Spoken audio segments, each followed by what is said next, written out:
The value of suffering. Everyone wants a good life, but no one wants to suffer.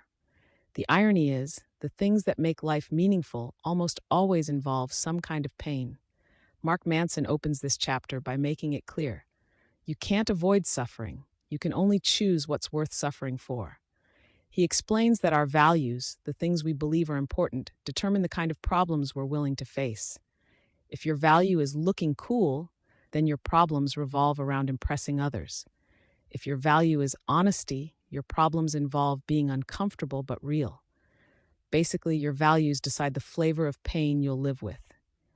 Manson gives an example of a man named Dave Mustaine, who was kicked out of the band Metallica just before they became world famous.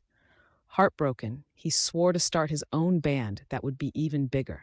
That band turned out to be Megadeth, a legendary success in its own right. But here's the twist.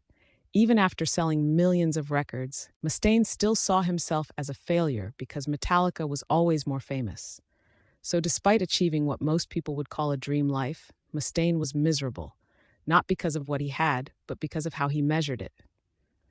His definition of success was built on revenge, and that made happiness impossible. On the flip side, Manson talks about Pete Best, the drummer who got fired from the Beatles right before they became legends. Unlike Mustaine, Pete moved on, built a quiet life, and found peace. He chose a new value, family and contentment, instead of comparing himself to others forever. The difference between them? The values they measured life by. One chose bitterness, the other chose acceptance.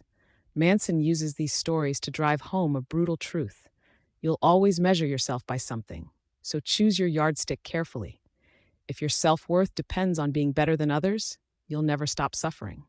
But if you measure yourself by your integrity, growth, your relationships, your life feels lighter, no matter what happens. He also calls out some terrible modern values, things like chasing pleasure, always being right, seeking constant positivity, or being liked by everyone. These sound good, but they're actually traps. Pleasure fades fast. Being right can make you arrogant. Constant positivity makes you fake. And trying to be liked by everyone makes you lose yourself entirely. Good values, on the other hand, are grounded in reality. They're based on things you can control, like honesty, curiosity, resilience, kindness, and humility. Bad values depend on things outside your control, like status, fame, or other people's opinions. Manson emphasizes that when you pick healthy,